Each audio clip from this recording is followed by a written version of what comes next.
Welcome back to the Unseen podcast, a podcast dedicated to missing people, unresolved cases, and UK true crime.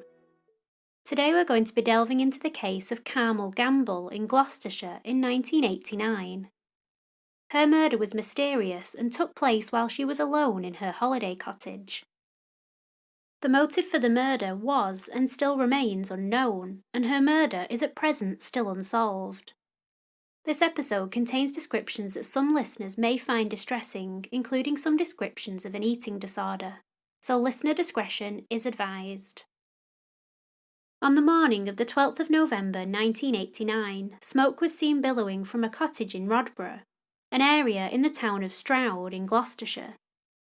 It soon became apparent to neighbours that there was quite a big fire raging inside the cottage, and they immediately called the Fire Brigade. Emergency services came out to the house and successfully put out the fire. However, this was not the end of the visit to the home. On an inspection, after the fire had been put out, the body of a woman was found. It could have initially appeared that the woman had been the victim of the fire, however it became clear that this was not the case when her injuries were examined. The woman had multiple head injuries consistent with being beaten over the head with some sort of implement. When the post-mortem was conducted on her body, it was discovered that she had multiple skull fractures and that these injuries had occurred before the fire had started. It was also later established that her body had been mutilated with a sharp instrument like a knife. The fire had then been started using piles of clothes that had then been set alight with paraffin. The police were sure that whoever had committed the crime had first killed the victim and then set the fire afterwards, perhaps as a way to remove evidence or as a diversion to hide how the woman had actually been murdered. Either way, the perpetrator's plan had not exactly gone smoothly, as evidence had been left behind, and the police were sure that a murder had taken place. The house was cordoned off and scoured for any other pieces of evidence that had been left behind. While the scene was investigated further, officers also made inquiries about who lived at the home and who the victim may be. It did not take long for the officers to figure out who their victim was. 43-year-old Carmel Gamble, who owned the cottage with her husband David. Why Carmel had been the victim of such a horrific crime was quite a mystery, as when police looked into her life, there was nothing that immediately jumped out to them as suspicious. By all accounts, Carmel and her husband lived a very peaceful and quiet life, with nothing in their histories that seemed to point to a possible motive for murder. Carmel Gamble grew up in the market town of Stroud in the county of Gloucestershire. It's located in the Cotswold area of outstanding natural beauty and is close to the cities of Gloucester and Cheltenham. Carmel eventually moved to London and got married to her husband David. They lived in a flat in Wimbledon in the capital, and David worked as a businessman. The couple were described as being quiet and enjoyed keeping themselves to themselves. Carmel was an intelligent woman who could have also been described as somewhat of a loner. She enjoyed spending time alone and could often be found in the local library immersing herself in books. Carmel had struggled with anorexia for a large portion of her life and had been having treatment at St George's Hospital in London. A psychiatrist called Dr. Tom Burns later described how Carmel dealt with her illness on a Crime Watch episode about her murder. He explained that some people who suffered from anorexia could be restless, irritable, alert and overactive, and often struggled to sleep. He told the programme that Carmel herself only ate safe foods such as vegetables that she knew contained little fat or calories. He also explained that she often wanted to get close to people but couldn't manage it, in part due to her illness. It's reported that at the time of her death she weighed just under 5 stone and was noticeably very thin. As well as visiting the local library, Carmel's favourite pastime was shopping, and she was a familiar face in the local boutiques near her flat in Wimbledon. In 1984, her and David bought the holiday cottage in Rodborough, and when Carmel travelled there, she was also a regular in many of the shops on Stroud High Street. Many shop owners recognised her as she often wore a long woolen grey coat and a pair of clogs. She would often shop alone and preferred to go out in the later afternoon just before the shop shut, which psychiatrist Tom Burns suggested may have been because of worries about her body image. It was evident that Carmel struggled at times, however she loved time to herself, and would often feel happiest when she was out on the high street shopping, or visiting her favourite places. The police were aware that Carmel had travelled down to the cottage in late October 1989 and had planned to be there for several weeks. One of the main jobs of the investigators early on was to establish her movements during this time to try and figure out where she'd been or who she may have met. During a subsequent Crime Watch reconstruction, it had been established that Carmel had planned this trip and had told people about it. Before she went to Rodborough, she bought a coat from a local boutique in Wimbledon. She told the shop assistant that she didn't have enough money on her to pay for it there and then, but she wanted to leave a £5 deposit to keep it away for her. The shop assistant agreed with this, and Carmel then said she was going away for a few weeks, but she would arrange for her husband to come in and pay the rest. Carmel had travelled to the cottage alone, with her husband staying in London due to his job. It was also confirmed that Carmel and her husband had a system for staying in touch while she was away. Her husband David had agreed to phone her at a local phone box that was located just across the road from the cottage. The pair would arrange a time and Carmel would go across the road to speak to him. This arrangement seemed to work well and the couple caught up with each other regularly while she was away. Carmel often travelled to the cottage alone or with David, and therefore this arrangement was in no way unusual for them. The reconstruction also showed some other witness sightings of Carmel in Stroud in the next couple of weeks. A shop assistant at a local Rodborough's electrical shop told police that she saw Carmel on Thursday the 9th of November when she entered the store. The shop assistant told police that it was late in the afternoon, around 5:30 p.m, when she entered, which was the usual time that Carmel liked to go shopping. What was unusual about this sighting is that the assistant said she wasn't alone that night. She entered the shop with a man. The scene appeared quite normal to the assistant at first glance, however she stated that when she approached the pair to ask if they needed anything, the man turned and left the shop quite abruptly, leaving Carmel to continue shopping. The assistant later gave a description to the police, stating that the man was white and middle-aged, around 45. He was about 5 feet 4 inches tall and of a slim build. He was wearing a grey herringbone jacket and a dark grey pullover. This sighting did seem strange, considering most of the people that were acquainted with Carmel, including many shop assistants and owners, made a point to say that she was often alone. She was also known for enjoying her own company and did not often go out with anyone else. The next sightings of Carmel occurred on Saturday the 11th of November, the day before her body was found in the house. It was late afternoon, around 4:30 p.m, when Carmel entered a haberdashery shop called So-and-So on Stroud High Street. Carmel was a regular at the shop when she was staying in Rodborough, and the shop assistant recognised her immediately. The assistant said that Carmel would always go in the shop alone, with the exception of one occasion previous to this when she came in with her husband. She stated she was never with anyone else and noticed that Carmel never came in with any lady friends or anyone like that. She always appeared quite sad and quiet and didn't make any conversation while she was in the shop. On the 11th of November, Carmel entered the shop and asked for 6 particular buttons and paid with a cheque. The assistant explained this was a normal thing for Carmel, and she would often pay by cheque, even for very small amounts.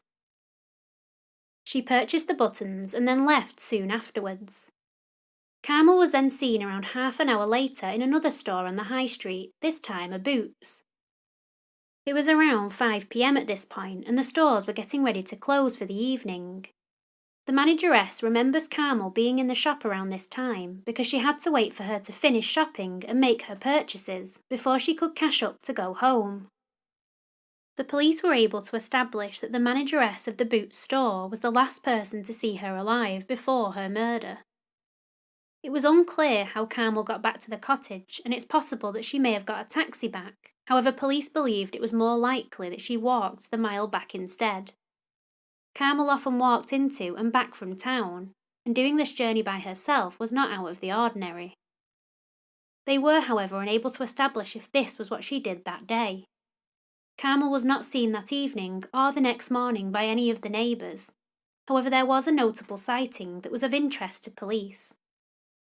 At around 8 a.m. on Sunday the 12th of November, a local noticed that there was someone in the phone box facing Carmel's cottage. The door was slightly ajar, however the only thing that the witness could see was that the person was wearing a long woolen overcoat. They could not make out if it was a man or a woman. Around 20 minutes later, neighbours spotted smoke coming from Carmel's house and rang the emergency services. Police knew that Carmel had already been killed by 8 a.m, and therefore the person in the phone box could not have been her. Detective Superintendent Roger Pearce told the Crime Watch programme that this sighting was of particular interest to them, as the only thing that appeared to be missing from the house was Carmel's long overcoat. The cottage had been searched thoroughly, and so had her flat in London, just to make sure. They were sure that she had been wearing it while in Rodborough, but now it was nowhere to be found. The fact that the person witnessed in the phone box was also wearing a woolen overcoat of a similar description definitely appeared suspicious. When asked why he believed someone would steal the coat, Detective Superintendent Pearce stated that perhaps the perpetrator had put it on in order to cover up blood-stained clothing. The crime scene was violent, and therefore the killer would have been covered in blood, and perhaps they had hoped to cover it up in order to get away from the scene. Detective Superintendent Pearce also elaborated on the type of person that could have committed this murder. He explained that they had put together a psychological profile of the killer so that they could narrow the suspect pool down. He stated there was an extreme amount of anger involved in the attack, and that their inquiries up until that date had not revealed any motive for the crime. It was hoped that the psychological profile would help to give some insight into the type of criminal that they were looking for. Carmel and her husband led very quiet lives, and it seemed strange that someone would have targeted her at all. The motive for this crime really was one of the most baffling parts about it. Why would someone want to kill Carmel? Detective Superintendent Pearce also stated that they did have another sighting of a suspicious man near the scene at Carmel's cottage. A man had been spotted by a witness at around 2:30 a.m. on Sunday the 12th, sitting on a bench just yards away from the house. Witnesses said that the man was sitting with his head in his hands, and that he had a plastic bag with him that was on the floor at the side of the bench. What caught their attention was that the bag was upright, as though it had something in it like a bottle of some sort. The police stated that this was suspicious, as it could have contained paraffin or another accelerant which could have been used to start the fire. This was speculation, however, and it's perfectly possible that the bag could have contained alcohol or something else, as it was a Saturday evening. Detective Superintendent Pearce, however, appealed for anyone with information to come forward, and explained that they would like to speak to the two people seen in the area that night, if only to eliminate them from the investigation. Detectives began a widespread search of the area in the hope that they could recover evidence that could point them in the direction of a suspect. They also set up a confidential phone line so that anyone with information could ring tips in. It's reported in the Herald newspaper on the 21st of November 1989 that police frogmen searched a river and canal in the local area in an effort to find the murder weapon that had been used. They believed the weapon could be a hammer or another blunt instrument that was similar. They did not, however, have any luck in finding it despite these extensive searches. Police did not find any more evidence related to the crime, and over several months the investigation seemed to be coming to a standstill. There was no clear motive for the murder and no direct link to any suspects. The police still wanted to identify the man who had been seen in the shop with Carmel and the man who was spotted sitting on a bench close to the house in the early hours of the morning. However, neither of these men had been tracked down. In 1990, it was reported that a £1,000 reward was put up for anyone with information about the murder. In March that year, the Newcastle Evening Chronicle reported that £500 of the reward had been put up by a local businessman who had been appalled by the murder, while the other £500 came from the Stroud Crime Prevention Panel. It was hoped that this reward may entice someone with information to divulge it to police. Some new information did eventually come in 7 years after the murder in 1996, which also threw another suspect into the mix. It's reported in Gloucestershire Live that around a week before her murder, Carmel had been seen with another man on Stroud High Street. This man did not fit the description of the man seen in the electronics shop 2 days before her death. It appeared that this was a different person. The alarming thing was that Carmel had been seen arguing with this man in the high street. The witness described him as having staring eyes and dark shoulder-length scruffy hair. Chief Inspector Mike Humphreys, who was in charge of the investigation at this time in 1996, told Gloucestershire Live about the sighting. He stated, "I spoke to a woman who never came forward initially, but after nearly 7 years couldn't sleep because of it. She gave evidence about Mrs. Gamble being seen with that man. It was very useful confirming some knowledge we had before, but also relating different times and dates. I'm convinced there is somebody out there who knows this person. I also believe that there are people who knew Carmel Gamble when they worked in Stroud Town Centre and haven't come forward. It's one of the most brutal and horrific murders in the county." This definitely added another level of intrigue to the case. Who was the man, and why were him and Carmel arguing? Carmel was known to spend most of her time alone, and so why had she been seen with 2 different men in the week before her death? It was believed these sightings may have been directly connected to her murder. Over the years, there has been speculation as to who may have committed Carmel's murder, and many of the suspects have been other known and convicted criminals and murderers. In 1992, the newspapers began reporting on the killings of Dr. John Gore and his wife Ruth in Gloucestershire. The Gore's son Christopher had been immediately arrested and convicted of the murders of his parents. He had used a 3-foot-long axe to attack both his mother and father as they lay in bed. After the murders, he wiped down all the surfaces to remove any of his prints and doused the house in paraffin. He then set an electric fire to come on 2 hours later, which caused the house to set alight. The Gore's daughter arrived, finding the house in flames. It's reported in the Aberdeen Press and Journal that within 24 hours of the crimes, he voluntarily walked into a police station in Bath and told officers, "I believe you want me for 2 deaths and a fire." Christopher was 27 at the time of the murders and reportedly a very intelligent man, being one of Britain's top graduate mathematicians. Psychiatrists later concluded that Gore was suffering from a severe mental disorder and that he had developed an intense hatred of his parents. He also expressed admiration for Peter Sutcliffe, the Yorkshire Ripper, on previous occasions. He made a plea of manslaughter to the court, which was accepted due to diminished responsibility, and he was sent to Broadmoor to be detained without a restriction of time. The reason why Christopher Gore came up on the radar was something that he told officers when he entered the police station in Bath. He reportedly said, "I have committed 2 major crimes in the area and you will never catch me for them." This was of interest to police as they did have 2 crimes that appeared to match a similar MO: Carmel's death and the murder of a 17-year-old woman named Melanie Road. Melanie had been out with friends at a nightclub in Bath in 1984, leaving in the early hours of the morning. Her body was later found by a milkman, and she had sustained 26 stab wounds. At the time, it was believed that due to the intense anger in this attack and his admission, Christopher Gore may have actually had something to do with the murder. Melanie's case was actually solved in 2015 after a familial DNA match was made to the killer's daughter. The perpetrator was not Christopher Gore, but another man, 64-year-old Christopher Hampton. His DNA matched a semen stain found on Melanie's trousers. He was given a minimum sentence of 22 years at his trial. Christopher Gore, therefore, was considered of interest, due to the fact that a similar weapon may have been used in Carmel's attack, and he had used paraffin to set his parents' house alight, which is also what happened at the Gamble's cottage. It would appear from newspaper reporting, however, that this did not lead to any further questioning or arrests in Carmel's case.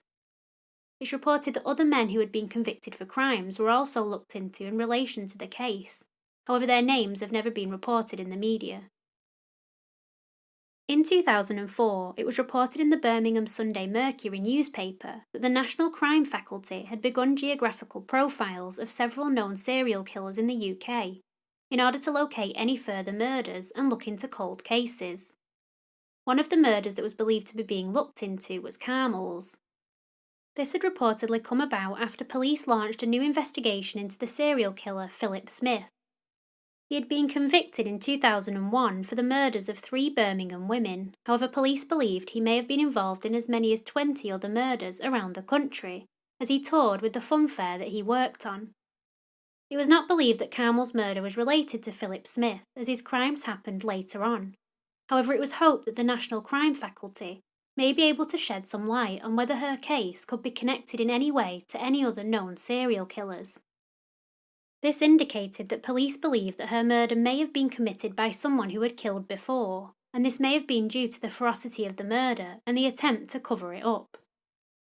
There were a number of other unsolved cases that were also named as being of interest to the National Crime Faculty. These crimes happened during the 1980s and 90s. Despite this possible connection to other unsolved murders and serial killers that were active at the time, no more progress appears to have been made in Carmel's case. In 2016, it was reported in Gloucestershire Live that nobody has been arrested for Carmel's murder and that the case remains unsolved. It was also confirmed that her case is not currently being investigated. This piece of information was disappointing to read, as I always hope that leads are being followed up on, even in older cases. So what did happen to Carmel Gamble that weekend? It's clear that Carmel kept herself to herself and enjoyed a routine. Her shopping habits showed that she regularly shopped alone and was recognisable to many of the shop assistants and locals in the area. She enjoyed shopping in the late evening, and this is what appeared to be the case on that Saturday. From witness statements, however, it seemed that Carmel did do some unusual things in the days and week leading up to her murder, shopping with what appeared to be another man in the electronics shop and being seen arguing with a different man in the high street. Who were these people? Carmel and her husband were known to not have many friends, and therefore it was strange that she would be seen with anyone in Stroud. Were these random strangers, or people known to Carmel? If these men had nothing to do with her murder, could it have simply been a random attack at the cottage? Had someone followed her home from the shops that night? It was November, and it would have been dark after 5:30 when we know she returned home. The attack was violent and there was no immediate motive. There was no evidence of robbery or sexual assault, which always makes it difficult to pin down a suspect. They had also tried to cover their tracks by setting the house on fire. It would appear that over the years the police have leaned more towards a random killer than someone known to Carmel. Her husband has never been mentioned as a suspect, for instance, and it would appear that he was in London at the time. I'm slightly disheartened that Carmel's case is not currently being investigated. However, I hope that they may eventually find her killer.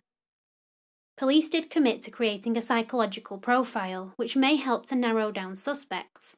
There is always the possibility that DNA links may eventually find a match. This did finally happen in Melanie Rhodes' case after many years of wondering who the killer was. If more people hear about Carmel's story, the greater the possibility is that someone may come forward with some crucial information and give those that knew her some closure and justice.